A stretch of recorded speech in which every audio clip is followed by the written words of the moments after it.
Yes, sir. Yes, sir. Yes, sir. It's another week, another show. Hey, hey, You hey. are listening to The Tipping Point Show with your host, Mr. Just Ask Joe, John Yeah. Right here on WLOU. Stream it live on Facebook and WLOUonline.com. And now, The Tipping Point Show.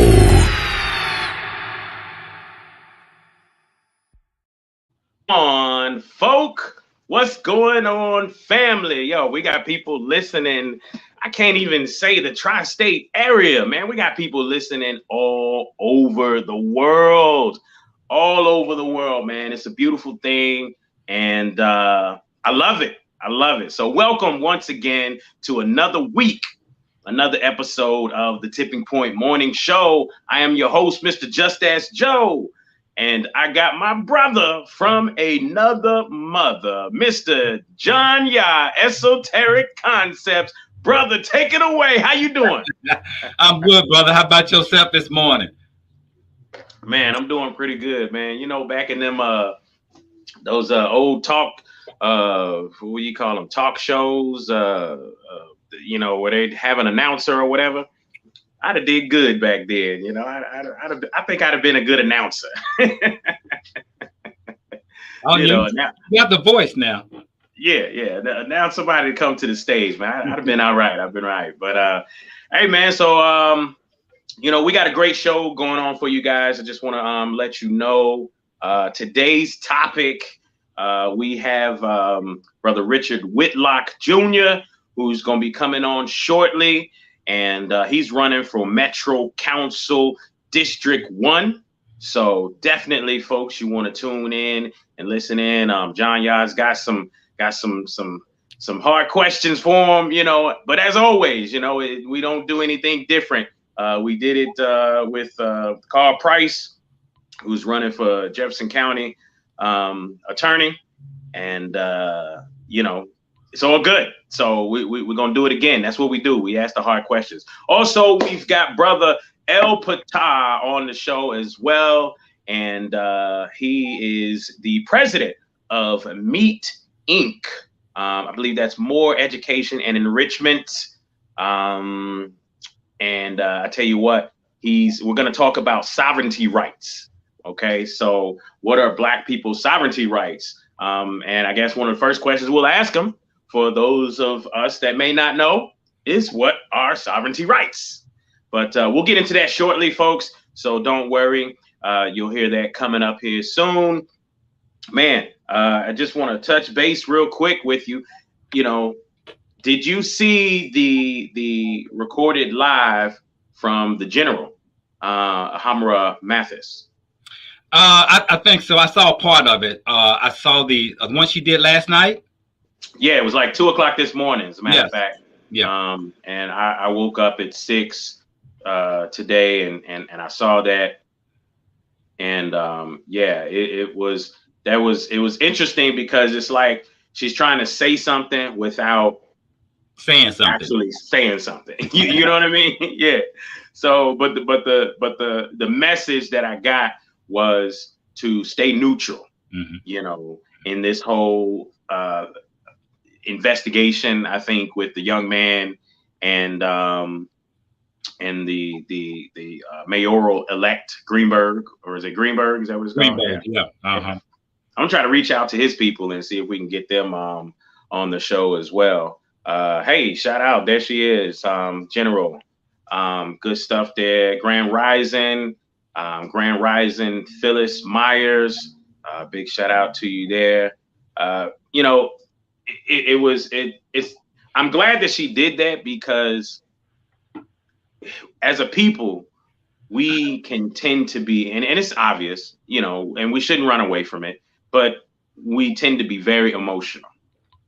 And we you know, it wouldn't be the first time we've gotten bamboozled. Right.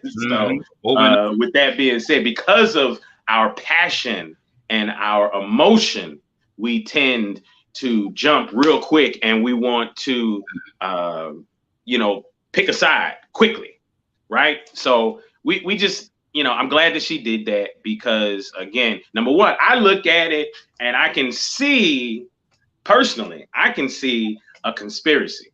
It has all the markings of a potential conspiracy, right? It seems very similar to things that have happened in the past when you start talking about people that are advocating for things in a city, right? And if they're making too much noise, then sometimes the other side looks to quiet them down. So I can see that. But again, as I spoke before, I reserve the right to chill and wait until more facts come out. Because I don't know what happened. I know that was crazy to hear about. We're in national news once again, and a young man supposedly shooting at a mayoral candidate elect, right? But it is what it is. I don't know. What are your thoughts on it, bro? Hamara and I, we talked about this, of course, over the week. And, my opinion is that, it's all about distraction. That means there's something else going on. And one of the things I questioned, and she pointed out very elegantly about the young man making the bond, the $100,000 bond. Okay.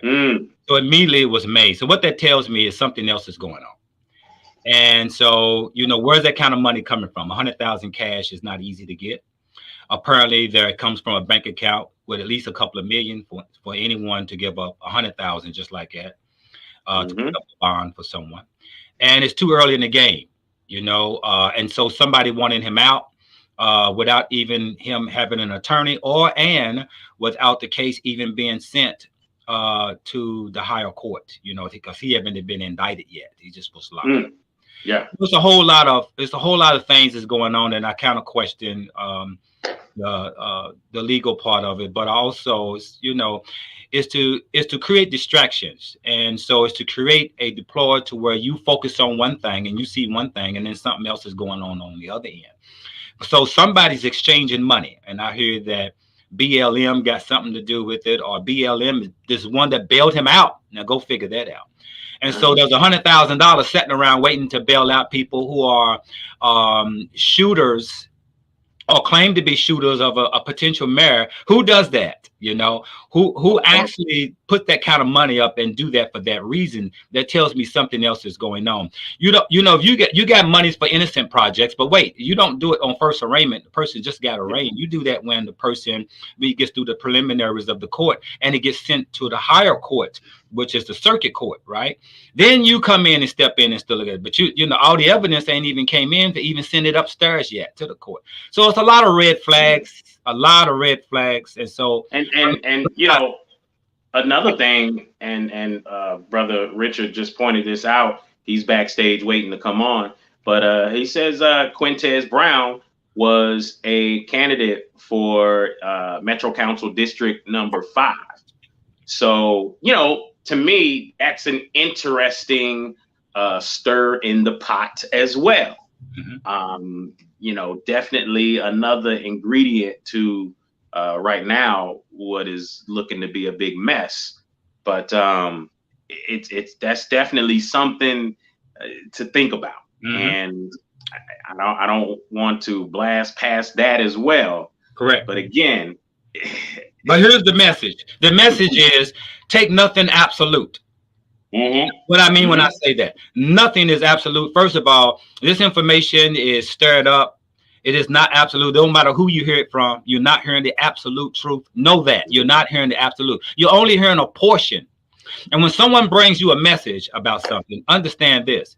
You only heard less than 10% of the truth. The rest of it is still hidden with the people that actually did it or involved in it. Right? Because we weren't there. We weren't there. Right. Exactly. Yeah. And that's how it works. And so what Ahamara is saying, I'm going to put it in words, this words. Take nothing personal and make no assumptions. Take nothing personal. And that's what we do emotionally. We take it personal. Oh, he's got one of us. And then we make assumptions. And that's not even the case. You find out later that wasn't the whole case, and you done ran off to the left somewhere. And that's the way you look at this. You look at this with back off, just check it out and see what's going on. Yeah, exactly. And we need to do more of that. We need to do more observing. You know, when it comes to especially anything political, we need to be way more observant because we jump to conclusions so quick, bruh, and all of a sudden we look stupid down the road. It's a fact that we vote emotionally. Yeah. And there is who makes me feel better, right? Who makes me feel bad? There's a statistic that says this: if you are a Democrat, you are emotionally attached to it. So guess what you do when you go in the booth? Now this is statistics. You go all the way down the road, Democrat. You don't even know what the candidate's for. You don't even seen the candidate before. You never even seen them run. You never seen them talk. Some of the emotional people who are Democrats, same as Republicans, you go all the way down the list. Democrat. And that's emotion. That's not with thinking. That's not with using your mindset. And so a lot of people will put that Democratic ticket on their name of running because they also know that most Negroes are Democrats. And you could care less about their agenda. You just want to vote Democrat. And that becomes a problem because you're not thinking. You're really not thinking if you're doing that. You're really not asking the right questions. If you just vote for someone and you don't even know who they are, or you never even looked up their campaign and their agenda. But that's what we do. Yeah, and they know that. They know that, therefore they pander. That's where that word pandering comes from. They pander to the ideology that we are so emotional when it comes to that. I mean, they know. I mean, think about it. Over 50 years of voting for the same political party. 2 years ago, officers' knees on neck, right? You know, whether that was fake or not, right? Which I still believe it was fake. But whether that was fake or not, they know how to pander to our emotions. Yes. You know, we know for a fact that the media, and I'm gonna just say this, I believe the media is controlled by a very strong Jewish Democratic party, because again, we get examples of this all the time, like the Whoopi Goldberg situation. That was she said something about Jewish people and boom, they snag her right off the air. If that right there doesn't tell you who's controlling the media, then I don't know what the hell. But we've got examples of things like that all the freaking time, and it's there all day long. That the media. So there's some people out there. If they're controlling the media, what would be the reason? Why would they want to keep us pitted against each other? Why would they want? And so when you start asking those type of questions, I think you find more answers that lead to the fact that you are being played with. Very much. Simply because they know how to mess with your emotions. Well, they also know and think that we all believe in what we see on television because we've been programmed to believe that. And so those who control the media control the narrative. And those who control the narrative controls the people, because the people follow the narrative. And so what you need to learn to do is go in the opposite direction of the normal. In other words, if you see most of the people going left, go right. You go right. You're going to be in the right situation. Just go right. Don't go where everybody else is going. Go the opposite way, and I guarantee you're going in the right direction. Yeah. If there's ever a zombie attack, people, I can promise you can use that same strategy. Okay. So you see a bunch of people going that way, they probably gonna get ate up. You should go this way and hide. Okay. So Greenberg, which sounds like a Jewish name. That's obvious. You see what Kari says. He says Greenberg is Jewish. The black elite Negroes, K-N-E-E-G-R-O-W-S, Negroes, he loves that word too, have conformed and are backing him 100%. Exactly. Absolutely. What's up, Dr. No Job? How you doing, fam? Shout out Frank Stoner, Grand Rising family. Man, we're gonna don't worry, man. We're gonna come up with that water video here soon. It's coming. Don't worry. It's coming soon. we got to get back on that. Matter of fact, I got an idea, and I'm gonna run it by you. We're gonna get with. I got somebody that is a distributor for it, Magic, and we can test a bunch of different waters. So I got an idea. I'll run it by you later. Well, yeah. Well, you know, one of the things I want to touch on that real quick, because the brother reached out to me and was talking about that test, and we're gonna talk about that test. In fact, this test is surrounding around this electro probe right here, right? And so I got this electro probe to show the impurities in water, and that's what I do. I basically test water. So I test the alkaline part of the water with this, and I'll test the fluoride part of the water with this piece here. And so basically, when I went through the test for the impurities, I found that it was a hoax, and I can bring that up a little bit later when we talk about it. Actually, it was only revealing the sodium that's in the water, and all natural waters have sodium in it. Waters that do not have sodium are distilled water. And so these devices was used to get people to buy water filters, because all water that is natural, as when you say natural, what that means is it's naturally run over rocks. It naturally runs through a stream underground, right? And so automatically that's going to pick up sodium. And so that's why water is highly alkaline. It's naturally alkaline. It's going to have sodium in it. And there's some water that has more sodium than others. And so what this test does is reveal the sodium. That's all it really does. And so it makes you think it's impurity, but that was the hoax to get you to buy the water filter, or whoever was selling the water filter showing you the test, and that's what that was. Yep. So definitely, we're gonna get into that some more later as well. But you know, as it is that time, yes, we're gonna bring our brother Richard Whitlock Jr., who is running for Metro Council District 1. And John, I know you got some questions. I got a couple to ask in the beginning here, but we're gonna go ahead and bring them on the line here. Brother Richard, how are thou? How you doing there, family? Welcome to the Tipping Point Morning Show. Hey, how y'all doing, man? How you doing, Brother John? Peace, brother. How you doing, man? I'm doing all right. I'm just really glad to be on the show. Just really want to say thank you all for giving me this opportunity. It's actually the first show I've done. I'm actually not going to start my campaign until March 1st. So I'm doing this for y'all, man. I'm giving y'all a little privy. Appreciate that, man. Appreciate that, family. Hey, so, you know, I'm going to jump right in. I got a question to ask. And really, it's a basic question, but Metro Council, all right?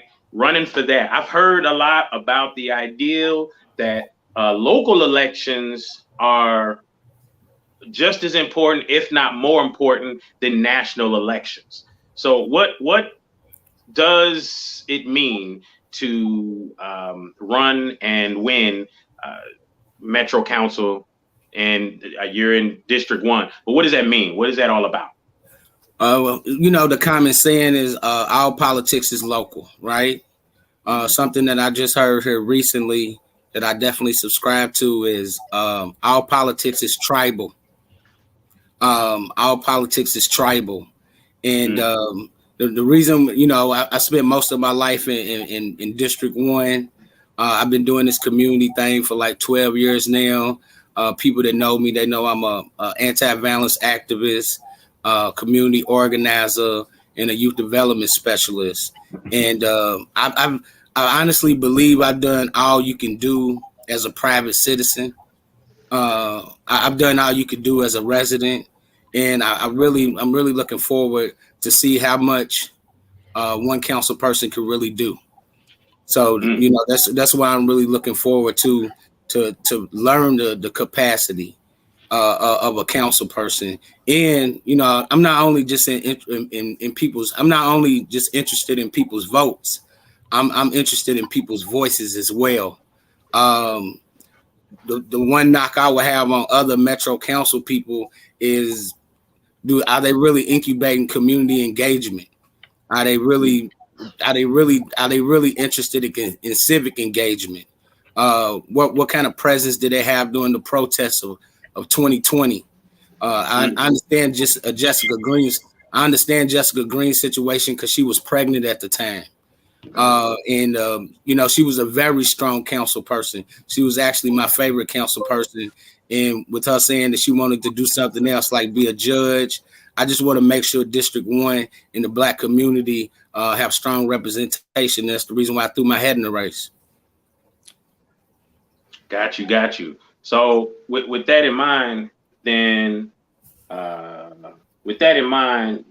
what does it mean ultimately to, hold on one second, y'all, I'm having a little bit of technical difficulties. But what does it mean, for you, because you have been, on this side for a very long time, fighting to do what you do. What does it mean for you to be able to be in this position and ascertain, this public position? I really plan on empowering people that are civically engaged, and people that I think we got like 3,000 voters in District 1, and I know the people that are highly active. I've seen people get looked over. I've been looked over myself. I've been critical of Black leadership. I've called out what I call the Democratic Daniel Camerons. We have a lot of people that in the Black community that are not doing what's in the best interest of their districts. They're not doing what's in the best interest of Black people in general in this city. And I want to make sure that I'm in position to really represent and do what's in the best interest, and not just all Black people, even those poor white people in the South End. They need representation as well. Somebody that's going to say, hey, we're going to do what's in the best interest of this district, of our community. And that hasn't really happened in the southwestern part of the city. And I understand where people are coming from when they feel like they don't have representation. And I want people in my district to feel like it and really know that they have representation. Come from Richard Whitlock Jr. Richard, I met you a few years ago, and of course, I supported and donated to your program. I really liked your program that you were doing. I really saw you as somebody that's really in the trenches, really concerned. And a lot of people talk about it, but you was actually out there really in the streets. It really takes a different type of character to actually be in the streets instead of just at a podium somewhere talking. What is it about this particular run that fits your character? And what is it what about this district that you could, in other words, what does it entail your job would be that fit who you are as an advocate for violence and everything? What does this job actually fit, and where could it help you being in this position? Okay. What's so important about this election is Jessica Green and I, we grew up together. Jessica Green and I, we knew each other as children. And I told her years ago that I never run against her because she has helped me with social capital. She has helped me with political capital. And I would never parlay our relationship and run against her. So with her saying that she was interested in being judge, I was like, okay, it's time for me to step up. It's time for me to put up, I shut up.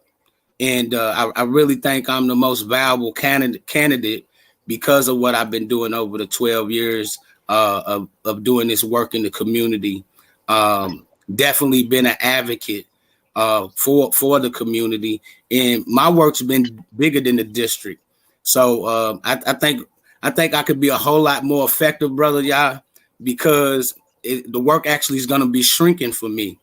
It's going to be smaller. So instead of being a defensive coordinator, I just get to be a defensive back. I get to play my favorite position, which is left corner. And that's what I plan on doing in District 1. It's less space for me to have to cover. And I plan on delegating, acknowledging what people are doing in their neighborhoods. acknowledging what people are doing in Chickasaw, what people are doing in Portland, what people are doing in Park Duval, what people are doing in Algonquin, what people are doing in St. Denis. Really, I plan on being the Metro Council person that's doing what the people in the community want done. I don't have a grandioso plan.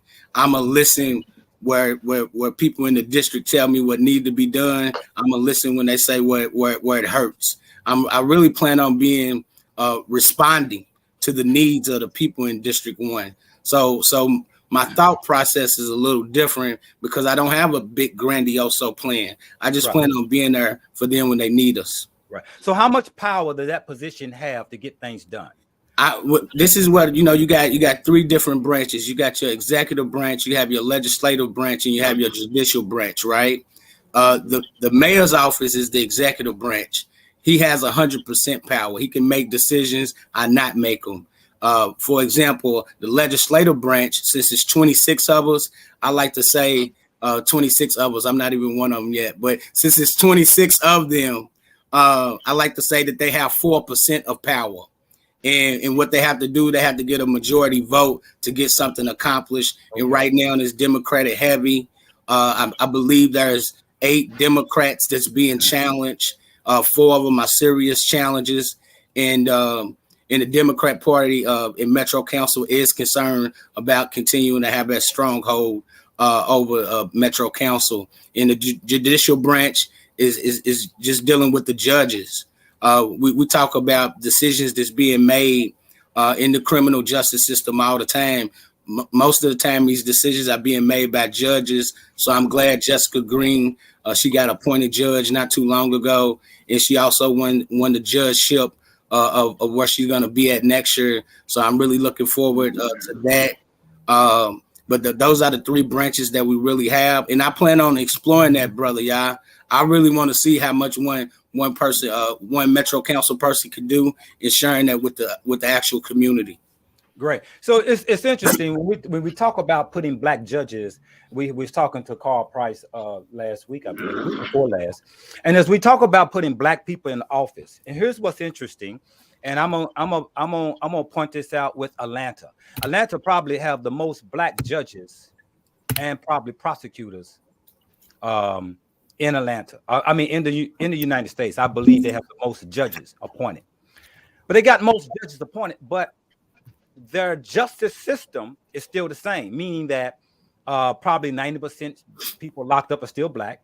The operation continues to go on, so there's really no difference. The point is that sometimes when you have a Black judge, what can really the Black judge do? Like I was asking Carl Price, what can you do to shift this dynamics differently? If not, you just have an office that is running the same agenda as nobody else, whether they're white in office. It's the same agenda. So, who, and that's why I'm asking this case, because I know you personally, and I know where your heart is at, and so, a lot of times I usually would ask the question, where your money coming from? I usually ask the question, who is banking you? Will you reveal who you're banking? And the reason why I would do that, if I didn't know you personally, would be because who's ever banking you is who you're really working for.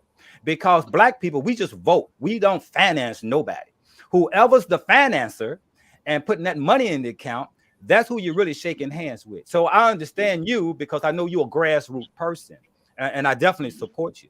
But here's the thing. Why'd you choose Democrat Party? I see you as an independent, and I don't even know if you of the Democrat agenda. But why did you choose Democrat? Well, actually, historically, I have been an independent candidate. Right. I've been an independent candidate all the way up to running for this election. I don't mind sharing that. I received some political advice, and they said, "Hey, Richard, if you're serious about winning, you have to run as a Democrat."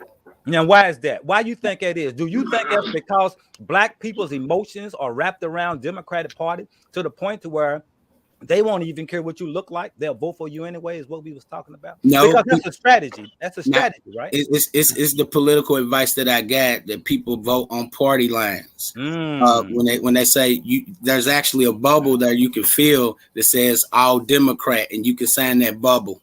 It's a bubble that you can feel that says all Republican, and most people sign that bubble saying they want all their votes to be towards the Democratic Party. There's other bubbles you have to fill out. But right. if you fill out that bubble that says all Democrat, that means you're not even eligible to vote for independent. And just that fact that you brung it up, the young man Quintez Brown is what is actually running as an independent in Metro Council District 5. He didn't get the same kind of political advice as I did. So I told somebody I'm running to win. And I want to be taken serious. But I do see myself as an independent that's running as a Democrat because I'm running to win. I plan on working with the red team. I plan on working with the blue team. I plan on working with the white team. I plan on working with the black team. I plan on working with the rich team, and I plan on working with the poor team. So you plan on basically just focusing on making a difference in District 1. And personally, I like that. My hat goes off to you. I've had same thing as John. I've had nothing but, kudos to you, brother, for all that you've been doing, man. I met you out there, the group that we run in. As a matter of fact, Brother Micho is on here now asking some questions as well, which I'm sure in comments later we can get to. But like Ahamara says, Black Power. You know what I mean? So we all about it, Now, what do y'all think, and this is to the both of you, she pointed out something that there is so many Black people dominating the ballot these days for this particular election. Is any particular thoughts on that you all have? Is there a reason for that? I think the tipping point, I was really glad you all reached out to me, because in this city, the political climate has reached a tipping point. And what I really seen was the protest of 2020. It really inspired a generation. I'm the oldest of the millennials. So, and the reason why I like to say that is because I'm one of the most mature of the millennials. I'm one of the millennials that's the digestible. Brother, I'm a millennial that's digestible. A lot of these younger millennials, they're not really digestible because they're so young. But I understand where a lot of them are coming from, and hopefully, I got a 4 to 8 year plan, and hopefully they can come to age over the next 4 to 8 years, and that would definitely be my goal. Something I would like to also add is I have the opportunity to get appointed. Some people may or may not know that District 1 doesn't have a Metro Council person right now. So they're in the process of taking applications that'll be based on resume of getting appointed. And that's something, it throws a monkey wrench in a campaign. But I really think getting appointed is something that's really going to be important for winning this election. And I just want people to know, appointed or not, that I wasn't appointed by the establishment. And to answer your question, brother, where am I getting my money from? I'm going to get my money from donors. I have some African Americans that's embedded in District 1, that some business owners, I have relationships that I built with people. I have white organizations dealing with gun violence. I even know some of the establishment people as well, but I haven't asked anybody for any money up to this point because of the appointment. So there's been some kind of delay when it comes to this election. And I really think the appointment is going to be like I said, a monkey wrench, but it's going to be very pivotal of who wins this election, depending on this appointment in the next 30 days. Who are you running against? Who's also in this race? Well, I tell people that I'm not going to give them free marketing and promotion, because I don't plan on mentioning their names, because I know they're not going to mention mine. But I will say, with my age and everything that I bring to the table, I have to say that if we're looking for a Metro Council person that's going to do a great job over the next 4 to 8 years, I'm 39 years old. I can see me being the most effective at doing this work from the age of 39 to 47.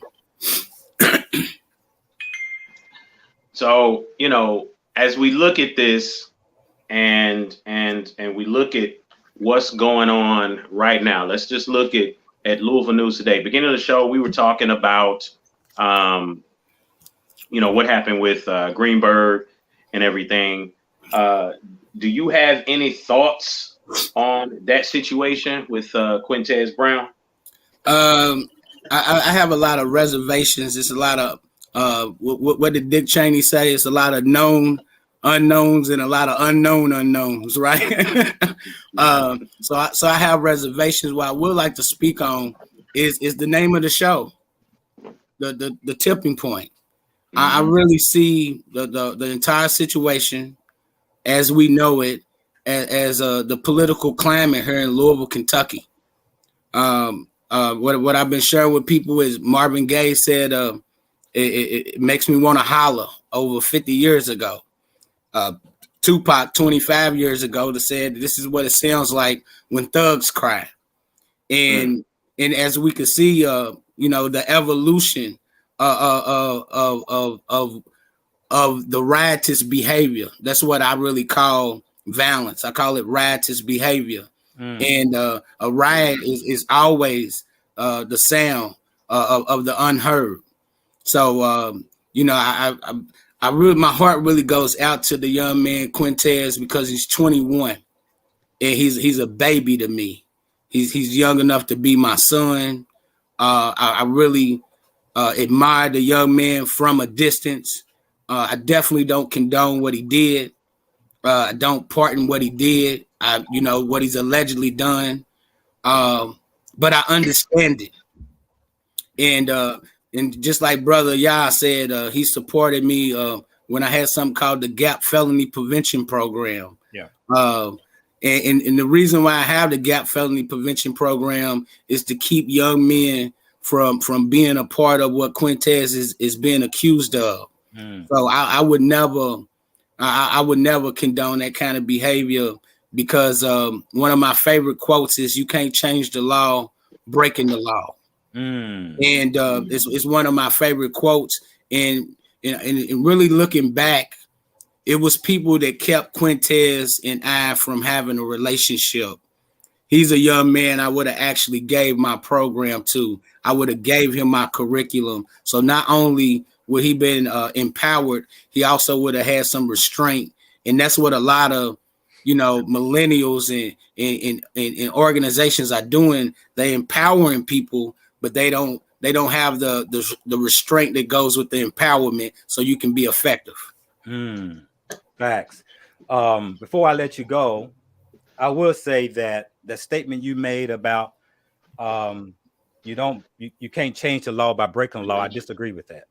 Revolution is about breaking the law. There is no such thing as revolution about following the law. Remember, slavery was a law. And it had to be breaking so many times, even when those slaves who were escaping the house and going to the big house, or escaping the field to go to the big house to kill everybody in the family, was breaking the law. But do you know that's the real change of why slavery ended?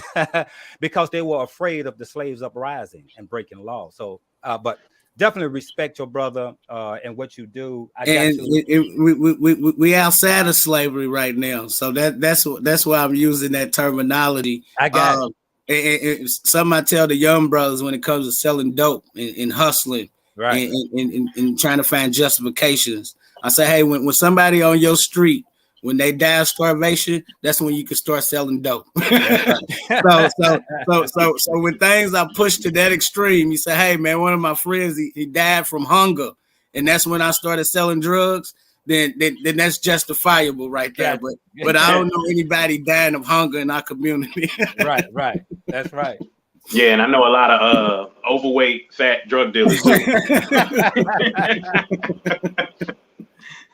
But yeah, man. So all right. So one last thing, you know, before we let you go, what is the one thing, if there's one thing that you can impart into anyone before they go in and they fill out that ballot? All right.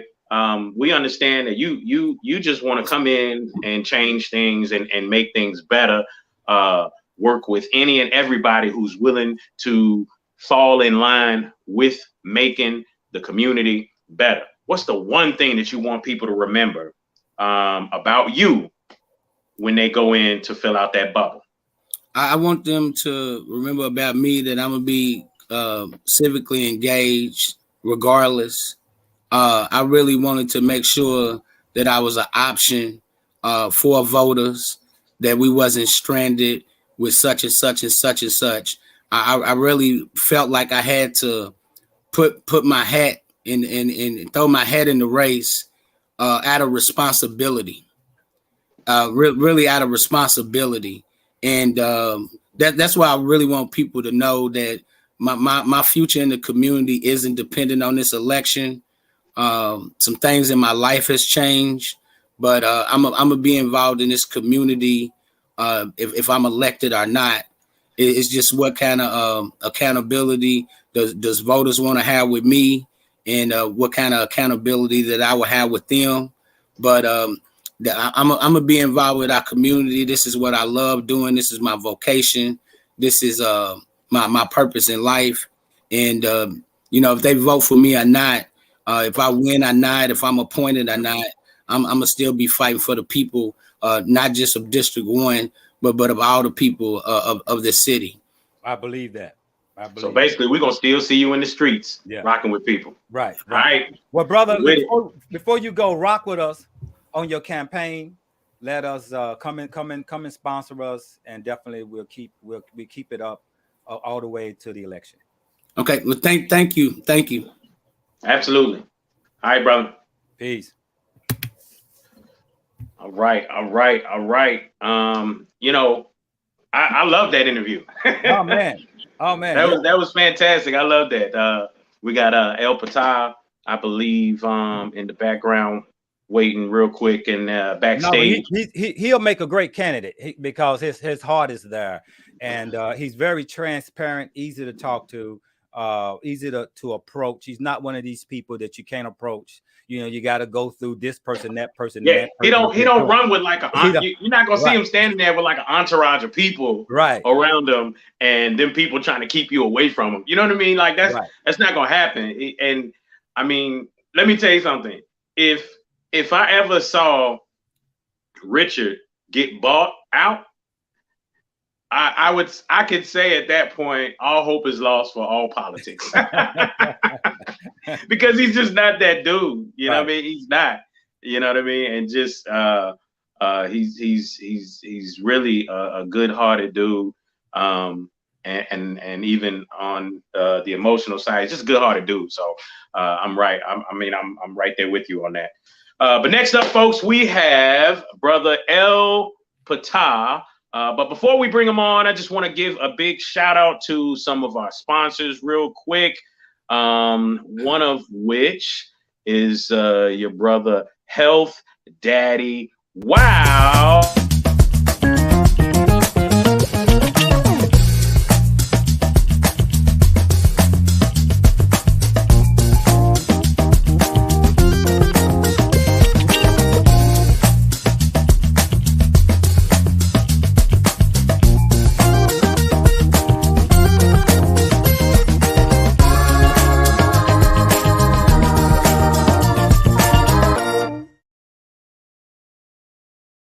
Get 10% off with Health Daddy Wow. All right. PPING. You was talking, but we couldn't hear you talking. We could only hear the music from the Oh, okay. Yeah. Hey, we still working some technical stuff here. It's all good. But with that in mind, folks, just remember healthdaddywow.net. You can use the code tipping, get 10% off. You can walk in on Ralph Avenue and get 10% off just the same. Also, I want to welcome a new sponsor, MediaJoy.org or www.mediajoy.org. All right. And check him out just the same. If you're looking for anything, man, I don't even know. I can't even put this gentleman into a box, but anything having to do with online presence, websites, when you want to talk about video recording, he's working with the museum down in Mississippi, Mound Bayou Museum. He's working with them. So just remember, folks, MediaJoy.org. You got ideas, you want to do anything online, then touch base with this guy, video recording, anything like that. SayaBaba.com. That's www.sayababa.com. www.syababa.com. Just remember, folks, they are in over 400 locations at a store near you. I promise, especially in the tri-state area. You got Nashville, you got Cincinnati, you got Louisville. Just remember, folks, SYABABA.com. That's SayaBaba.com. The best smell goods in the world. Just the same, folks, don't forget you have IncredibleCustom.com. Again, that is your boy, brother Kari Muhammad. Man, anything from logos to promotional materials, just the same. Again, that is Incredible Custom or IncredibleIncCustom.com. You can actually text to one of their telephone numbers. Let's see, it's coming across the screen right now. IncredibleCustom.com. Text INC, the word INK, to 678-506-7543. And just the same, you got GodsLivesMatter.com. I don't know if this hat is on their website yet, but I tell you what, they have this new hat out here. It's called 100, and this is with I believe with God's Lives Matter sponsoring History Untold. Again, 100 ADS I am. That's what this hat is about right there. But GodsLivesMatter.com. Just hit the apparel link, folks. It is all good. All right, so Ptah, we've been ready to bring the brother on, and let's see if we can add him to the stream and hear him. Are you there, brother? I'm here, bro. Okay. Yep. We can hear you. We can hear you. And it's all good. So you rolling phantom right now. We can't see you, but we can hear you. Yeah, I'm in an undisclosed location, but all is well. Can you hear me good? Yeah, we can hear you. It's all good, man. It's all good. Okay, but then let's jump right in. I've been waiting to jump right in about 5 minutes of commercials. But it's all good. We need to start. It's all good, man. We need to start getting serious. Let's go. We need to start getting serious about nationality. A lot of people are going around and they're wondering. They're trying to still wonder, what can we do as a people? We calling ourselves still, and even I blame the people who do know that we're not an adjective. We're still calling each other black. I can go back and trace my family line. My great grandmother was listed as slave, or what you call that, Negra. Then my great grandmother was listed as colored. My grandmother was listed as Negro. My mother was listed as black. And you know what I'm saying? And my children, well, not children, but then today's day and age, they call us African American. All of those are adjectives. We are not teaching law, civics. And then we sitting there getting out of shape talking about what Mitch McConnell said. He was exactly right. Think about what he said. And even the radio host, you calling each other, this black person, black. So that means we have to do Confucianism. If that person, if you identifying our people, a group of our people of identifying ourselves as a color, they have to have something to offset that. It's got to be an adverse to that. Just like Black Panther. If you say you're Black Panther, then it must be a White Panther. You get what I'm saying? People in Africa don't go around saying, hey, black man, hey, brother, hey, black man. They don't do that. We the only one that do that. We are not serious about nationality. Not at all. We have to trace our history. Do anybody know, did anybody looked up the Department of Education and when that started and how that was funded? When they did the revamp all the education system? When they did a reconstruction, they didn't reconstruction just build new buildings and steel and technology. They revamped and reconstructed everything. Do we understand that? So we have to get serious. Do anybody understand the difference between the department and office and legalese? We use these words every time. Department of Education, Office of this, Office of the Attorney General, Office of that, Office of this. Look those words up in any court of law around the world, even on 6th and Jefferson, 6th and Broadway, wherever you want to go. If you go and identify yourself as black, you are a silver litter mortus. You have no standing at law. President Obama even said that. What is the problem? Why do we have to continue to use these words of art that has no status? Is it laziness or is it just a lack of research? So I invite everyone. Go ahead, brother. Go ahead. Well, I was just going to say, I personally believe it's because we don't know what else to say. Well, that's a cop out.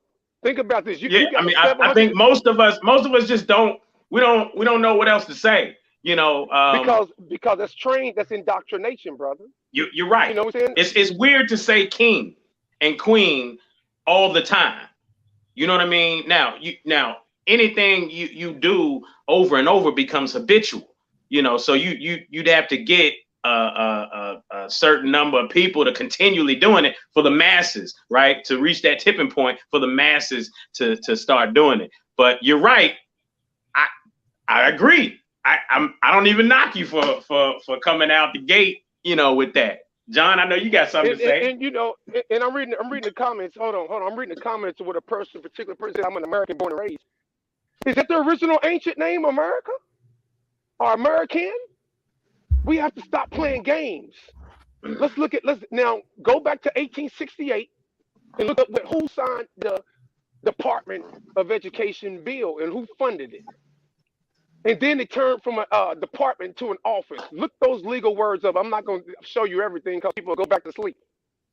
You see what I'm saying? So we have to understand, just like we calling ourselves African. That's what country out of Africa are we from? Africa's a continent. So we have to quit playing games and let's do this extensive study and be serious. I'm asking, I haven't been in Louisville in about 2 years, but besides myself and my organization, I want to know where any other organization around Louisville that's teaching civics and law. Absolutely nobody. But let me jump in with this because actually this makes a two-part subject here. One part subject is nationality. Second part subject is sovereignty. So now we're talking about nationality. Okay, so let's go in. Now, okay, when you talk about nationality and we are not using the correct identity, what do you suggest we recognize ourselves as, and what root meaning does it have behind it through its vibration? I identify myself as an American Moor. Okay. Or the Amaraku Moor. The ancients used to call it the Amazi people. Berber was a derogatory name, meaning barbaric. So we have to quit playing and actually study these names. We call ourselves black now because we are nationless. Correct. Hold up for a second. Go back with me. You call yourself an American Moor. That's correct. Explain that. What does that mean? Because Moor is a legal status and a pedigree. Okay. That means that just ties you to the land. Okay. Because a Moor is the last legalese. And then people don't even understand the word Moor was used before they used the word Indian and Negro. Correct. And it was in the legalese. And that is a fact. Correct. Now here's what I want to know. Okay. This is for the listeners who don't understand, but definitely heard the word more, aware of the content and some of the issues. Right. What does it mean? When I ask what does it mean in a sense that where if you are a Moor and someone isn't, what is it that you have that they cannot do? What is it that you can go, they cannot go? What does it mean rootedly that you can get that someone who just calls himself black can't get? It's a lot. Oh man, I'm glad you opened it up. I wish I was on the phone with the attorney. He can tell you that too. You go inside, first of all, legally binding. If you look up the word minority, it clearly tells you in any legal dictionary, it's a group of disadvantaged people with an infant sound of mind, meaning their infancy They don't have no sound in mind. They're infants. You know how they always said that black people act like children, in which we do. Now, when you go in with a nationality, you have a nation state behind you. You have a consulate behind you. That's in the Constitution. That's when you consider a man in court versus a person or an individual in court, or even with contracts. So that's the difference, because you have a nationality. No, you're not subject to certain things. You are in agreement with particular laws. You are a national versus a citizen. A citizen is subject to, a national is only subject to its treaties, bound by treaties, because remember, through law, we allowing a particular company, corporate company, to operate on this land, which we call America, or American, or it's got a lot of names throughout the years, just like the sister was saying. So we have to, that's what ties it in. So if I have to go to a particular, I can show you better than I can tell you, but if I go into any particular contract, that's because I'm willingly to do so. And if something happened as far as some type of legal manner, or even dealing with taxation, dealing with other legalese, yes, you are under a different title. You're under a different status. All these Arabs, Indians, and so forth, they don't have that on their driver's license if they're Arab or Indian. They are listed as what? White. That's a fact. Right. So what's the difference?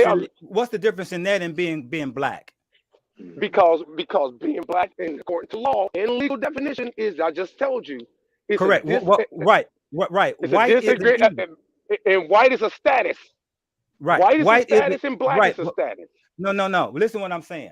We're talking about colors, and we're talking about names of colors, but we have not defined what you just explained, whether it's legally or unlegally, where your Moorish name or identity has more credence or more meaning to the court system, to this system out here. In other words, I'm not a Moor, you are a Moor. You have a passport, I got a passport. Where is it you can go, I can't go? And where is it when you can leave, I can't leave? That's my point. What is it specifically you can use, I cannot use? Can you buy land? I can buy land. Can you get a tax ID? I can get a tax ID. Do you have a driver's license? I got a driver's license. Do you have a social security number? I have a social security. Let me answer, brother. Let me answer. Everything you're talking about is commercial. That's commercial statuses. That has nothing to do with nationality. It's just like you said, I can come over here without a nationality and operate in the court and the law. I only have to know English. But here's why I'm saying that, brother. Because the people that are listening want to know the meat behind the story. What does it mean? Let me tell you. If they walk around and feel that there's no need because they can contract in law just as much as a free national can, then they need to. Then they like to stay in the matrix. That's exactly what they are. Sheep. Repeat that again. They want. No, repeat that again. If your audience, listen to what I'm saying, because I know it's almost over. If your audience. Now we got plenty of time. We got plenty of time. You said something. I thought we're not on the radio.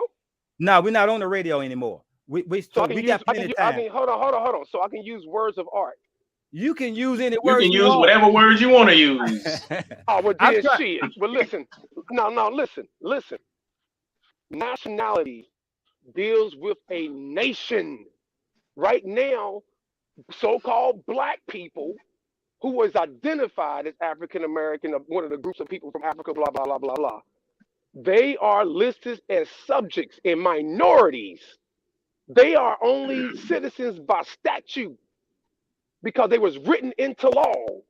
And being a citizen. Hold on. Let me finish, brother.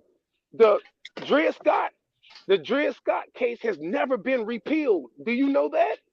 Has never been repealed. So a person with a nationality, yes, on my passport would identify me as a national, not as a citizen, because this is our land. This is my land.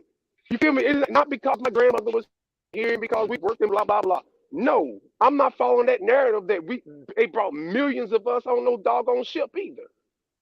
And people who still believe in that shit, they don't know.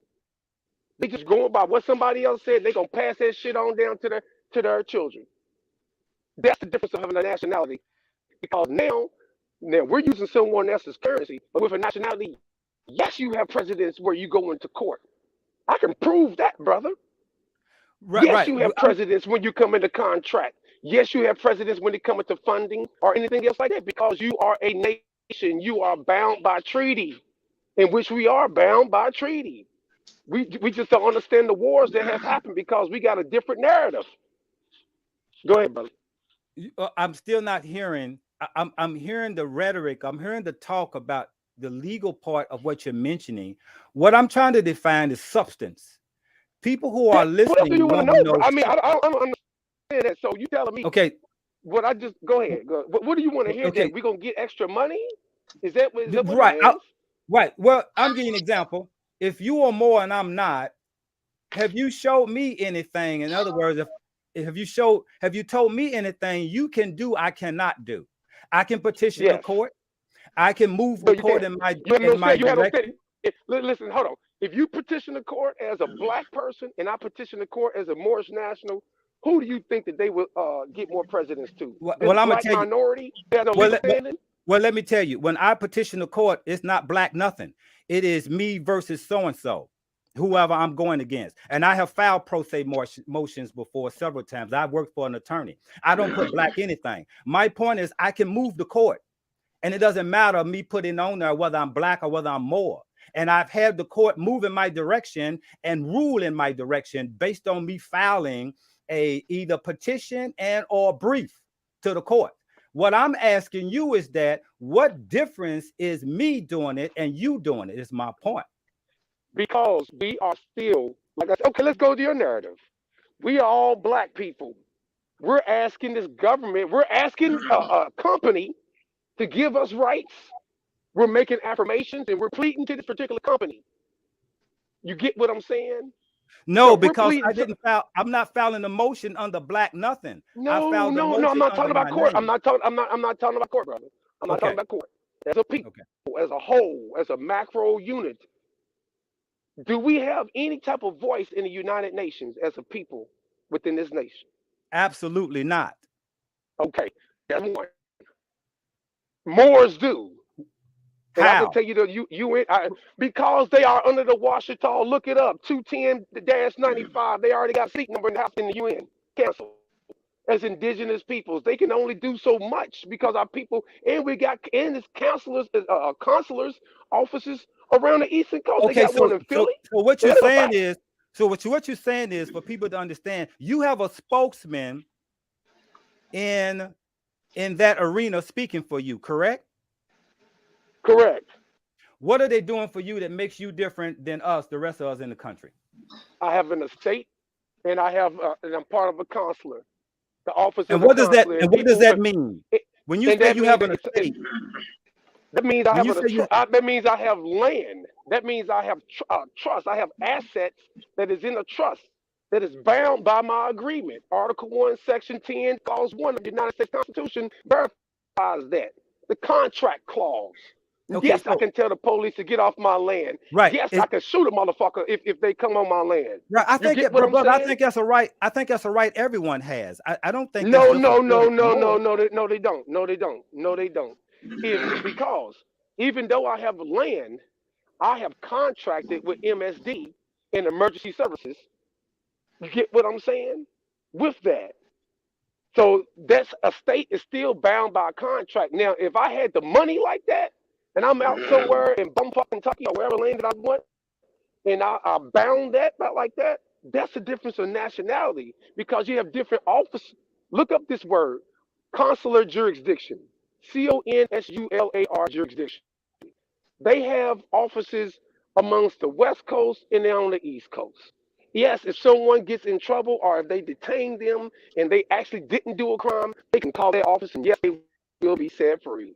I've done it before, and then I've had another brother do it several times, but it ain't me doing showing no paperwork or nothing like that because you are part of a nation. If a person from Ghana get locked up, he's not going to say that, oh, I'm a black man, blah, blah, blah. It's going to be on that paper that he is Ghanese.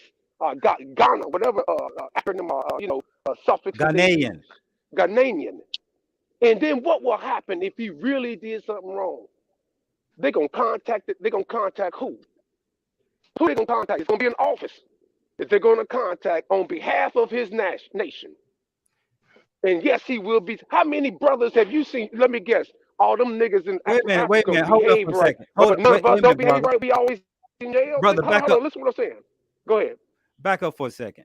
Are you talking about people who have diplomatic rights when they come over to this country? No. Listen, now you want to get on board. No. Right. The reason why I'm asking that. No, listen. Hold on. I just identified nationality. A person from Ghana has a nationality. United States is not a nationality. They only have citizenship. There's no such thing as the United States. United Station. An American is not a nationality. So let's get back to it. Now let's get back to it. Now go ahead and ask your question. So now what you're saying is if someone from Ghana commits a crime, the local here, the local government here is going to contact... Accused of a crime. If they're accused. What? If they're accused of a crime, yeah. Accused of a crime. You're telling me that he can be set free because of his nationality? No. I said if he is accused of a crime like that, first thing this jurisdiction over in this state is going to do is contact an office that is of his nation that is over that's incorrect. Here. That's incorrect, sir. That's incorrect. Okay. You are absolutely wrong. You are absolutely wrong, man. Okay, tell me what it is. Let's put money on it. No, they're not. They're not going to contact them unless they ask them to contact them and they want information from them. Other than that, I know plenty of people went to prison that are not because they don't know. I know Arabs that are in prison for murder. I know a brother that's from Africa that's in prison, and no one contacted his homeland asking anything about him. That's a fact. Right. Of course not. Because think about this. If you have a nationality, that is a damn lie. If you got an Arab and he is accused of a crime, I ain't talking about no bullshit tickets. I ain't talking about him stealing nothing. I'm talking about a serious crime, shooting somebody or doing some type of something harmful or a crime. They call a traffic ticket going no 5 miles over is a crime. That's not a crime. You know what I'm talking about, an injurious crime. That breaks a treaty. And yes, they will get in contact with their consular jurisdiction. They have a different jurisdiction when it comes to that. Yes, it is. That's a fact. Look it up. Don't take my words for it. It don't matter if you know brother in jail and he did this and that. Of course, they're going to bend the rules. But if that person don't know who to call and don't have no back and he just over here and make some damn money like the rest of them niggas come over here and take all our money, then it's the same thing. Okay. That is a fact. Yeah, we will go back and forth on that one because I don't see that at all, what you're talking about. However, explain this.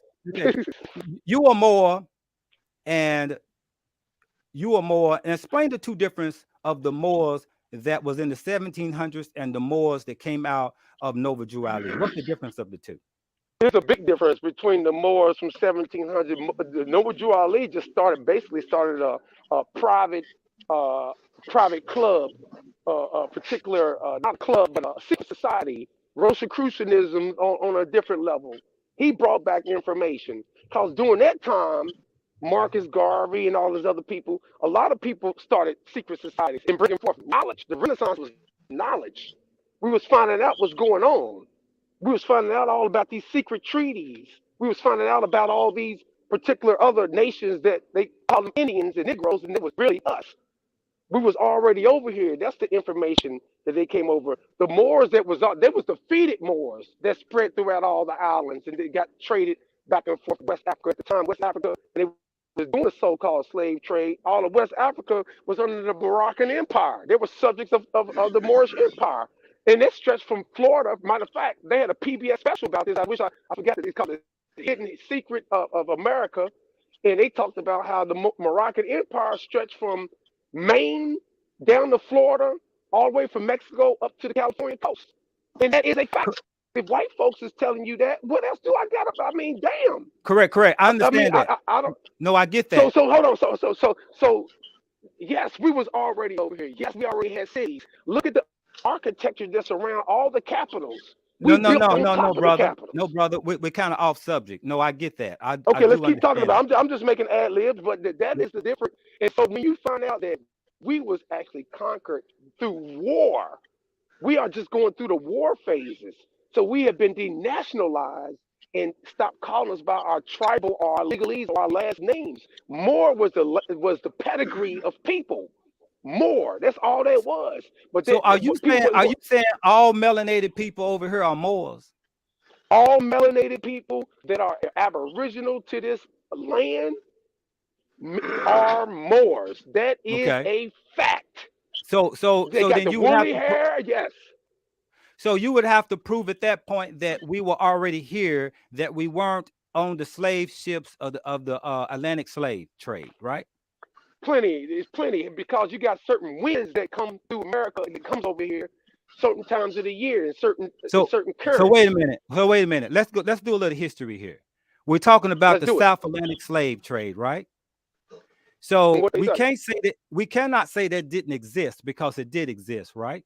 We can argue over the numbers of the people that was enslaved, but we're not gonna be disingenuous and say that the South Atlantic slave trade did not exist, and that there were people brought over here in the slave ships. Is that correct? Okay. I want to clear that up first, that we got that understood. Yeah, we have to clear that up. Yeah. Now, let me finish. Wait a minute. Talking real fast. Now, let me finish. I'm talking real fast. Hold on. Listen. You should. Well, I don't know, because I don't know if you know anything about sailing or anything about the ocean. They did not bring those slaves directly from Africa and then just landed in Virginia and all that, and then they just dropped them off back and forth like we see ships do that now. They was powered by the wind. They had to come from the south. Wait a minute, brother. We're not talking about that. I'm trying to get to a point. You're just talking about the slave trade. Okay, go ahead. No. I'm making a point, because some Moors say that we're all Moors, everybody that is melanated. Yes. And I question, if you have to hear that, then it's being disingenuous about the Atlantic slave trade, as though it did not exist. Number one, I'm not talking about where the ships came. I'm not talking about where the ships came first, or none of that. We understand that. But we do understand that those people at the bottom of the ship were not Moors, first of all. Second of all, the European would not have had the audacity and the know-how to sail a ship without the Moors. So actually, the Moors assisted the Europeans in enslaving the Africans that the Moors was already in conflict with. Is that correct? Which country in Africa? Hold on, you say Africans, right? Which country in Africa? No, you pick one. It don't matter which country. My point I'm making. No, you can't do that. Doesn't matter what point. Listen, that don't make sense. So you telling me? Hold on, listen. You made a point. Let me make a point. So basically, you saying that because these other Africans that identify themselves as Moors, because they had a special skill set of navigating the seas, they had Africans, like they're different people for Moors and Africans. Like you had these Africans that were stupid enough to sit in the bottom of a doggone ship, packed in like sardines, and they had about maybe 3 or 4 people. I don't believe that, bro. Wait a minute, did you call them stupid, or are you saying it didn't happen? No, I said so you're making it like they had no sense, like we had no fight, like we were sitting around the campfire singing Kumbaya, and they threw a net over us, and then they dragged us off to a ship, and then we just continued to go. No, it's not. That's not how it went. That ain't how it went. But my question was to you, that you kind of went around, was that if it wasn't for the Moors helping the Europeans navigate that ship over here. So if it wasn't for the Africans, you mean the Africans? Moors are no, Africans, I'm talking right? about. So I'm talking about. Hold on. So you saying the Moors are not African? No, I'm not saying. Listen, wait a minute. Who was on the bottom of the ship? Was it Moors? Moors. Oh, Moors was at the bottom of the ship? Yes. Then who navigated the ship? Moors? Moors. Yes. Well, goddamn, Moors enslaved themselves? Okay. Let's go. Yes, they did. Let's go. Man, I never heard that one. Hold on. So you mean tell me? Hold on. Listen. It's fun and games. So you mean to tell me you can't go downtown right now and see them niggas up there that's enslaving them other niggas that's inside the jail? What about the U.S. military? All them niggas that's over there fighting and shooting the motherfuckers. Hold on. That's the same thing as what's going on right now. So you telling me if you serve for the military, which I did serve, and I'm proud that I served in the U.S. military and in the Navy. So you telling me that the same people who goes over there and destroy companies, those blacks are different from the blacks, that's over here, because they can call the shots right now and have us go over there and destroy Africa. You know how many niggas would be volunteering to go do that? And 500 years from now, they're gonna be like, well, that's a fact. But where does that parallel with the Moors helping the You mean the Africans enslaving each other? That's always been like that. Queen Nzinga is the one that. Hold on. Yes, that's a dance around my. That's a dance around my words, because I understand the Moors. I understand the original Moors, and I understand the Moors who are the secondary Moors that came in this country. Here's the point I'm making. Those are called amalgamated Moors. Those are called amalgamated Moors. So those African Moors. Correct. Yes, those African Moors. Yes, they did help for the right price. And a lot of times, think about this. I'm gonna ask you something. Let's say they found hold on, I'm gonna give you an example. Let's just say that they found a new continent or a new planet. They got about 100 niggas to go over there to help them navigate, to do this or whatever. They find this new breed of people. These women have, nice breast, hips. They can be fully conquered with no problem. They said to the conquistadors or the Moors that came over here, they said it was like 30 to 1 of women that they could have because they killed all the men, whatever. You don't think that these same African Americans or black people are Africans? I don't know how go over there to help do that. I don't know how they wouldn't do that right now. I'm not sure was that parallel with the subject I'm trying to point out here. What I'm trying to point out here is two things. You got people at the bottom of the slave ship that were not Moors. I'm sorry if you think they were Moors. Who were they then? You said it was Africans. So Africans are different than Moors. Then let's make that distinction. Okay. So you said Moors is nationality, correct? Moor is a status and a legalese to identify you. It is not just it can be used as a nationality because we are the aboriginal people of the earth. We didn't just claim a land, Africa. That's why we call ourselves the Asiatics, because at one time they called the whole landmass Asia. Here's what we have.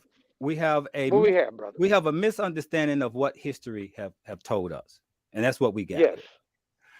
Now, originally, let me first say this: Moors, people that was considered themselves Moors that came out of Morocco, that ruled Spain, they were Muslims. Let's be plain about that. They were Moor nationality. That's not correct. No, I can't let you get away with that. But their religion. Moors was Jews. The Moors, Jews, Christians, and Muslims. Right. It was Muslims, but it was Christians and Jews. Moors was all three of them. They was not just Muslims.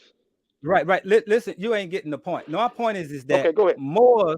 Moors followed Islam, and so they had the religion was the religion of the oppressors. Okay, so now if there was one piece of Moors that swept through northern Africa, killing up Africans who are not Muslims, this is a fact. Now, so if that's the case, these are the same Moors that pulled Europeans and enslaved them out of the caves and also taught them how to clean themselves up. Are we correct? Okay. So now, when we're talking about Moors and enslavement over here in this country, we're talking about people who call themselves Africans, regardless of what part of Africa they were from. They were not considered Moors. And so you always had tribal warfare in the continent. You always had one group against another group. But then you had one group selling other members of who they captured to Europeans. This is a fact. So now if the Moors navigated the ships over here, helping again the Europeans with this Atlantic slave trade, who were they enslaving?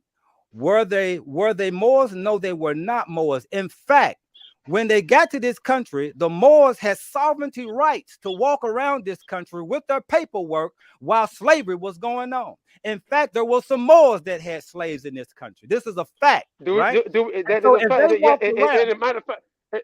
walked around with their paper and their turban on. They walked around with their paper. You're telling your opinion. You're telling your opinion, and none of it's really fact. I'm just letting you talk, but go ahead, bro. Okay. Go ahead. So they walked around with their papers while others was being enslaved, and they saw it because they didn't see them as themselves because they were not Muslims and they were not Moors. And so the point is that it becomes disingenuous because here's why. You see, melanated people that came out of that continent that we call Africa had already spread it on every continent on the planet before this word called Moor even came to about. In fact, the word Moor is a European word. That is a lie. That is not correct. I can't get it to let you keep talking. When doing the people a disservice by telling them that is full rhetoric. Hold on. No, let me finish. Your whole storyline from? Where did you get? But you've been talking for 5 minutes and none of it makes sense. You're saying that. Hold on. You just said that Moors, like they come from a distant land from northern Africa. I didn't they're say not that. African. I didn't say that, brother. Where did these Moors come from? That ain't what I said. That's what you heard. What I'm explaining is that the people from the African continent, from the continent, has spread it all over the world, brother. Right. Before this concept called Moors even came into existence. And so what you do is you take little bits and pieces of African traditions and you act as though that was Moorish from the beginning. No, it wasn't. And so we have the Nubians. You have different groups of people. Tradition? You have different groups of people that have many different cultures on the continent. Many different cultures. Have you been to Africa, brother? And so there are those who have accepted religion. Honestly, have you been to Africa? Man, can I finish? Have you been over to Africa? You have those who accepted the religion of the conquerors. You have those who became Christians, conquerors' religion. You have those who became Muslims, a conqueror's religion. And they used that religion to conquer other Africans. They did that with black people, did it to themselves. Black people did it with themselves in Christianity. Black people did it to themselves in Islam. And so when you look at the history and you see where the Arabs had enslaved African people, we're being disingenuous if we don't act as though, that didn't exist. In fact, the sub-Saharan slave trade was before the Atlantic slave trade. And in fact, this is where the whole concept came from, was from what the Arabs was doing to African people. So now the African people use the Quran, the Arab people use the Quran as Muslims to enslave people, just the same as they saw the white people using Christianity to enslave people, right? And so these Moors who accepted Islam, they accepted it under the colonization of Arabs because that was their religion, colonized, and they used that religion to sweep. Now, I can tell you one great book. It's called The Destruction of Black Civilization by Dr. Chancellor Williams. I got that, bro. He did a 16-year study with several archaeologists. And I know, let me tell you something. I had practiced Islam for over 25 years. When can I talk, brother? I practiced Islam for over 25 years. And I know Muslims and Moors and a lot of black Christians hate that brother, Chancellor Williams, for his study. I know y'all don't like Dr. Ben. I know y'all don't like Dr. Clark. And what did Dr. Ben get his degree in? What did Dr. Ben get his degree in? Huh? He says it in his first book, The Black Man of the Nile. I got his book too. What first thing do he say, brother? What is his degree in, since you know? So what is his degree? That's what I thought. His degree's in history, brother. In Moorish history and Moorish science. Right. So what does that know, brother? What does that mean? What I'm trying to tell you is that he was a student. He was a student of Dr. He was a student of Dr. Williams. You won't let me talk. Go ahead, brother. Go ahead. Now, basically, I came here for you to tell me about this African narrative that you got from YouTube. And then I asked you, have you been to Africa? You can be like, yeah, I've been over there. I've been to 5 different countries in Africa. I've been over there for 2 months. And I didn't just go. Brother, you've been over there because the Navy took you over there. You've been over there because that white man on the ship took you over there. Your ass didn't go around on your own. What the hell are you talking about? The captain's name was Columbus. Exactly. Hold on. Guess who? Like you traveled over on your own. Negro, you went over there on the ship with the Navy. Hold on. If I go, I'm going to Joburg and I'm going to the mall. I ain't going nowhere else. Hold on, Joe. So you mean to tell me just because of which a black man navigated, I knew him personally, because I went on a Navy ship, that don't include nothing because I didn't go over. So who you think is going to navigate? No. Hold on. You're not going to do. You're not going to act as though you've been to Africa. Who's going to navigate your plane? You're not going to act as though you've been to Africa. Who's going to navigate your plane? Or who's going to navigate your plane? Who's going to navigate the plane to take you over there? I bet who's going to navigate your plane? What you're not going to do is use your Navy card. I got a couple hours of flight time. Maybe I'll navigate. What you're not going to do is use your Navy card. You're saying what you're not going to do is use your Navy card and act as though as you know because you've been over in Africa. Yes, you haven't even been. I can tell you been. I've been over there. Again, you're not going to use your Navy card to act as though as you know more because they took you to Africa, brother. It's a brother. I'm gonna tell you a story. This is real talk. last year when I first came to Virginia. It was a brother from Tanzania. He's the one that told me about. He's the one that sat there and told me that about the oldest people on the earth, or this and that and the other. He wrote down. He said, "You know these people," and he wrote it down. MAUR. I said, "Yeah, that's what I am. I'm a Moor." He said. Then he shook his head. He said, "Yeah, a lot of people around here in America don't know this." That's exactly what he said. But my batteries are low. Listen, all I'm saying is, you talked for the last 10 minutes. Let's have 5 more minutes, and then I gotta get ready to go. Sovereignty is a person or an entity that is in their own right. When Muammar Gaddafi came over, he was a sovereign. That's why he set up in the Hamptons. Nobody can tell him to do anything because he had a nation behind him, and he had land, and he know that over here is not a true nation. It's ran by a company. That's too deep. Now, here's something else. That you talking about Moors like they came from somewhere else other than Africa. Every civilization, as far as the science can prove it to this date, has came from Africa. That don't mean everything. What about the peoples out of Antarctica? What about the people in Malaysia? What about the people that's over in Asia? Asia's an older continent than Africa. That is a fact. They got, matter of fact, they got the pyramids over in America that is older than the pyramids in Africa. That's new. So we have to look at everything within history. Now, you're talking about, oh, you got these Moors that enslaved Africans. That's the same as saying, okay, you got these blacks in these armies that's enslaving African Americans. Now, how silly does that sound? Okay, we got the U.S. Army and the Kentucky National Guard that was fighting against these brothers that was rioting, right? So these blacks, those are different people from the people that they was fighting against in the streets. Let's say something really went down right here and we had a military. And then the military say, man, you go down through the hoods and you shoot them doggone niggas. You know how many, so what, 1,000 years from now, they're going to be like, oh, well, this group of people that we identified as the Rangers, or they called themselves this and that and other. They went around and shot black people. It's unintelligent to use the word black. It has no standing in law. And even when you contract, it has no standing. I'm trying to tell you more than what I can tell you. You have no backing. And so what? You can get a bunch of stuff like everybody else. Name, like I said in the beginning of the show, name another organization in Louisville that is teaching law and civics. But y'all making it like, and y'all making it to the audience like it's not important. You know, like I'm the only one that's doing this. Oh, I'm the only one. I'm different. I'm Moorish, and I'm, you know, this and that and other. And this is your own pedigree. This is who you are. It's illegal. And like I said, when I come back to Kentucky, I want to give y'all a trip. We have a special field trip with Joe and you, brother John, y'all, where we can go down to the U of L library. As a matter of fact, we can go to the Jefferson County Public Library right there on 6th and Jefferson, 6th and Liberty Street, the old jailhouse building, and I can show you in the words where it says that we are Moors. Can I do that? Y'all want to do that? Can I do that? Yeah, let's go to that white man's library. See, yeah. Okay. So, but you hold on. I'm just messing with you, man. But we got to look just like, no one goes to the Navy car.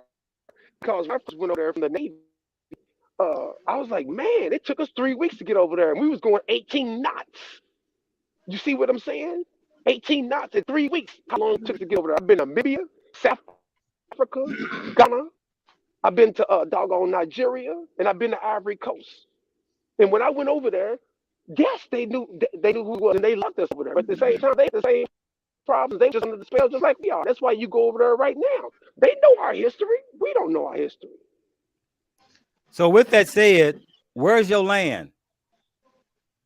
What do you mean? Are you landing in South Africa? Yeah, your land. No, your land that you said you have because you're sovereign. Where's your land? I didn't say I was sovereign.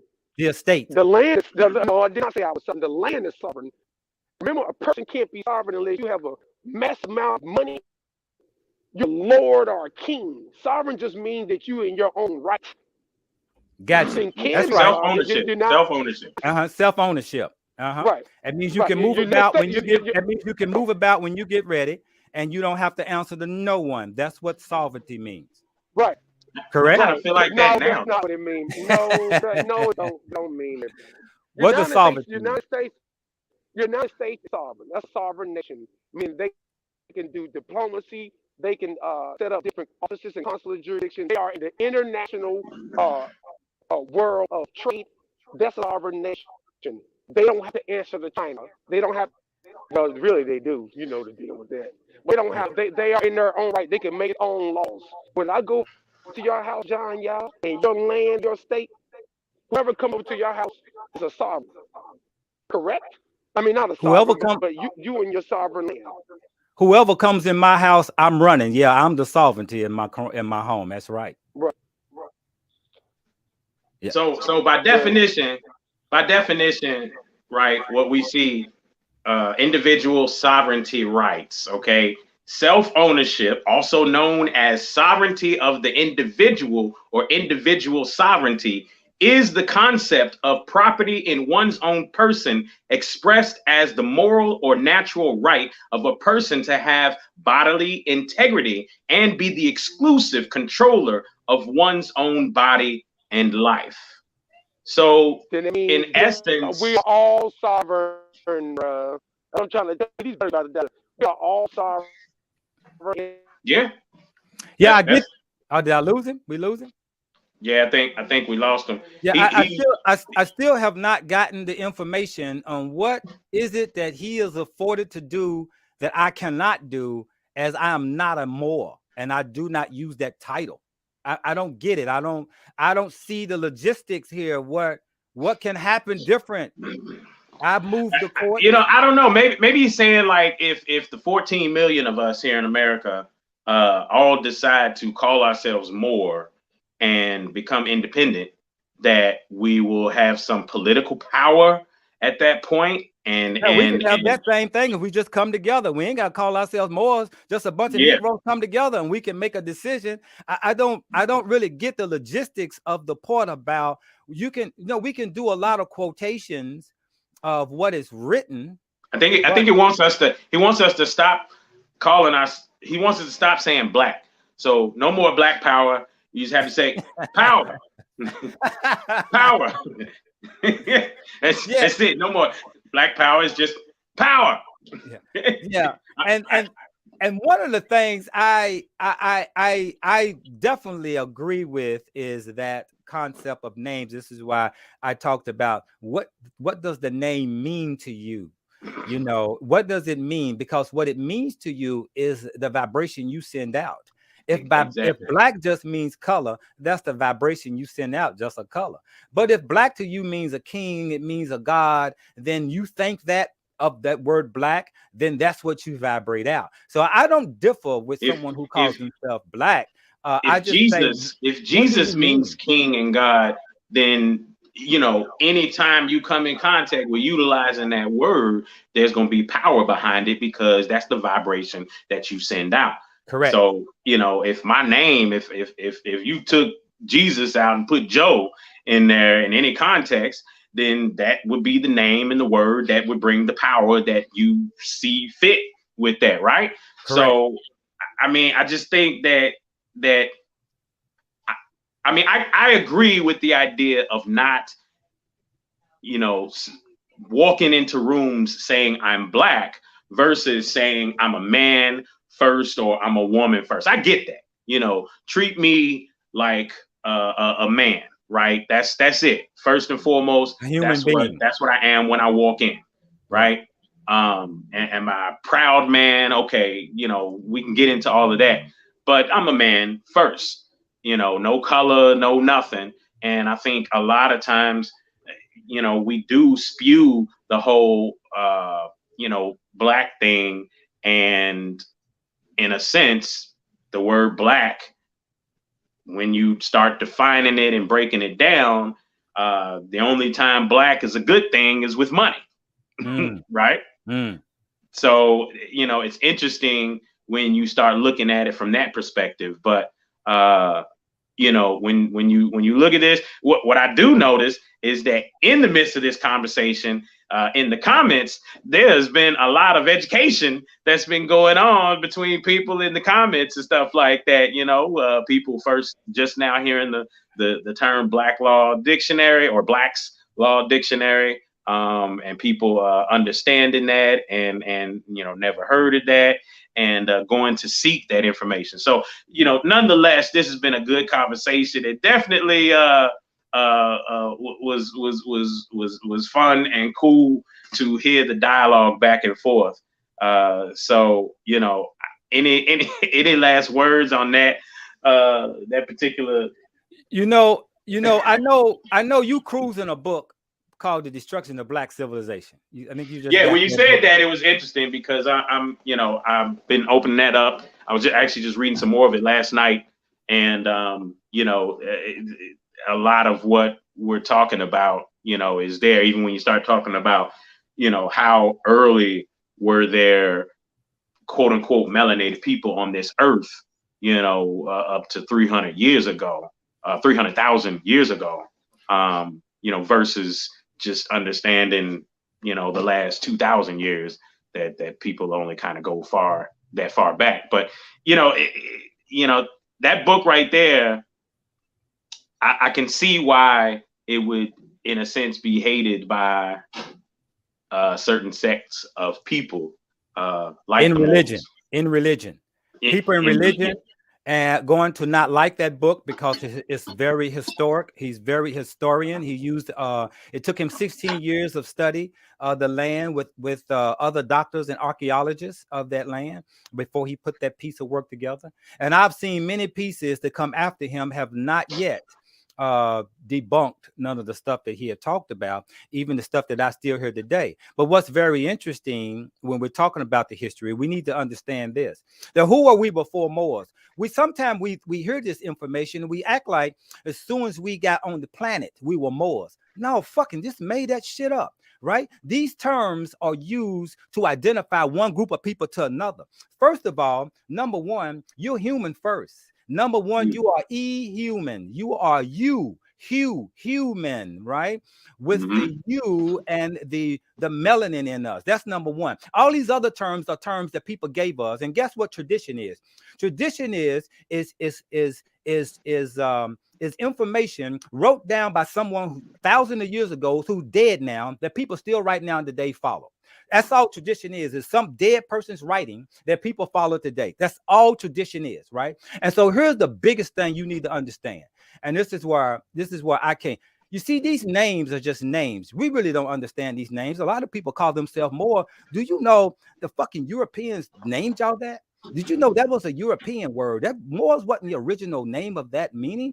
And here's most important. And I know when you become something, when you become Muslim and when you become Christian, you think that's the all to the end of all. You think the greatest of that. And once you call yourself that, you think that was the beginning and you think that is the end. And that is so misunderstood. This is where you really get into the understanding of who you are as a human before you understand who you are as a man or a woman. You're human first. You're human. When you start talking about you a man, that's secular. That means you're separate from the woman, but you're first human first. Then when you say you are a man, now you separate. That becomes an identity, man, woman. Then if you say you are something from a certain land or culture, now you separate even more. I'm from this tribe. I'm from that tribe. I'm from this country. I'm from that country. Then when you go deep into religion, then you say, oh, I'm a Moor, I'm a Muslim, I'm a Christian, I'm a Jew. But really, none of that shit really matters. Because here's the thing. If you can tell me you're a Moor, and you can tell me you're a Christian, but you cannot explain to me how you can unlock the universe to grant the life that you want, then what you're following is surface information. You're not following internal information, meaning this: who you are is in your DNA. Who you are and your DNA is in your bones. This is why they can dig your body up 1,000 years from now, and they can tell who your mama is. They can tell who your grandmama is because the information is in your bones. And the way to activate that information, you have to get the right amount of sun. You have to eat the right food. And when you do that, don't you kind of see your old self come out or your ancestor self come out? What do you hear us saying sometimes? You look like your granddaddy. You act just like your great granddaddy, and the person never met their grandfather because the information is in the DNA. It's in the bones. So this information you're talking about, whether you want to call yourself a Moor, Christian, Muslim, that's surface information. And all that surface information was written by and given to you by somebody that's dead. The African people that came off that continent spread through the whole earth, right? Except for one place. the caves of Europe, because everywhere African people went, they carved in their presence. This is why you can see a pyramid in Asia. This is why you can see a big nose statue in Mexico, because we were there. But don't try to make a claim and claim that's more shit. Don't do that. Just say it was the melanated people who came off that continent, because anybody can make that claim. So again, if you go back and ask one question, who were we before we were called and labeled a Moor? You'll go deeper into the subject. So you're still just talking surface information. This is but just the reality is we're human. Everywhere we went, we carved in where we were, except for Caucasus Mountain. Inside the mountains in Europe, there's no carvings whatsoever of our presence, period, right? So I understand the emotion. I understand you want to be. When I was a Muslim for 25 years, I thought that was the end of that. And I thought if you ain't Muslim, you just ain't no good at all. I get it, right? Because I was so passionate about being a Muslim. Same thing. And I understand the Moors. I've studied with them. And if you are Muslim, you have to know about the Moors, because how can you miss it? The Moors, again, was colonized by Arabs. The Arabs who created Islam. This is a fact. This is why they used that religion and swept across northern Africa, killing other African people because they were not Muslims. When you come across that information in that book, point that out, right? Because you're going to begin to understand the real history of what we're talking about here.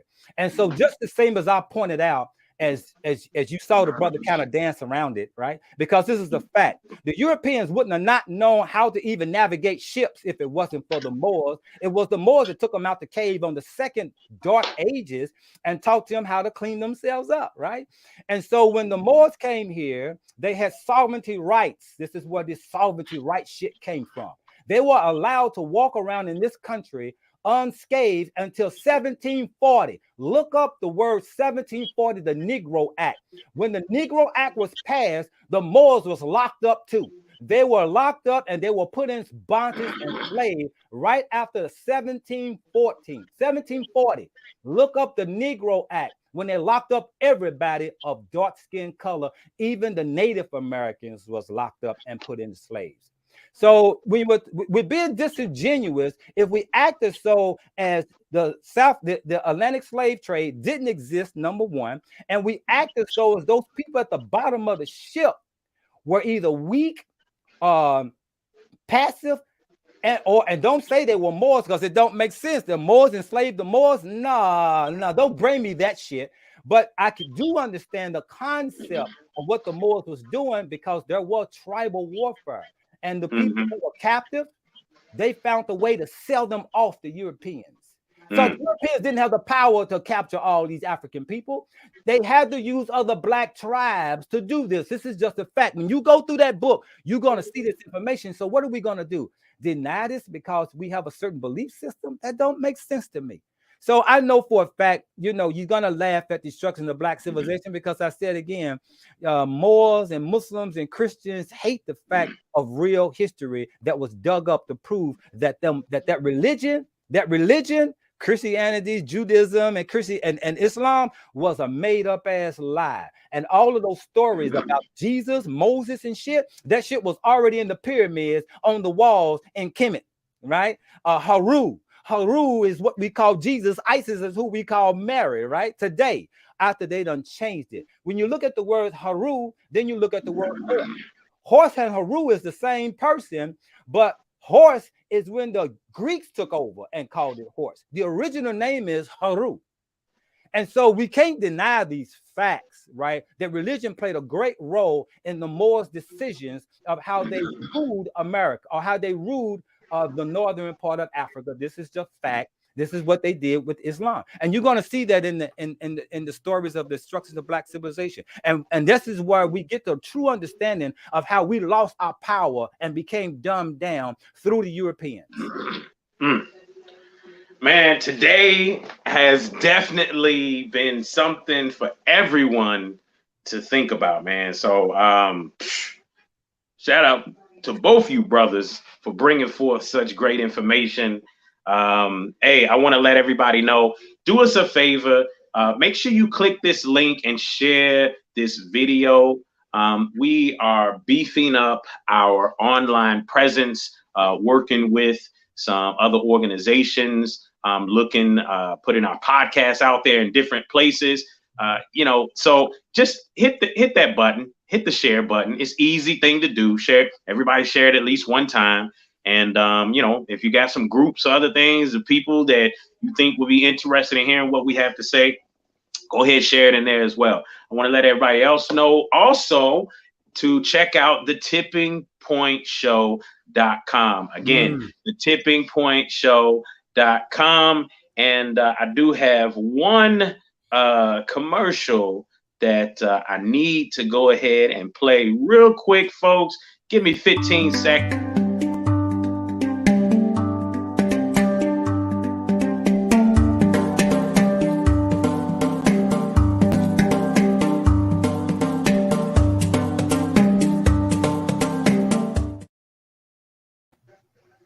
All right, folks. Once again, remember MediaJoy.org. That was dope, wasn't it? That was dope.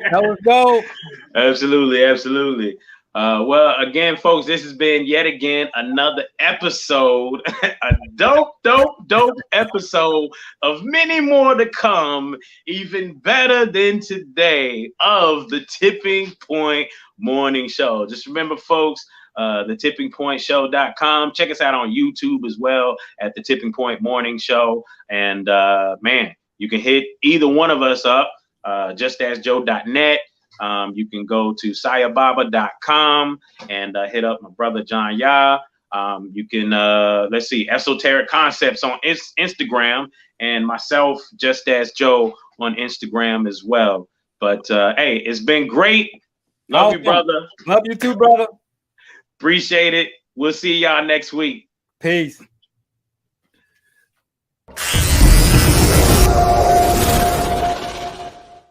You are listening to The Tipping Point Show with your host, Mr. Just Ask Joe, John Yah. Right here on WLOU. Stream it live on Facebook and WLOUonline.com. And now, The Tipping Point Show.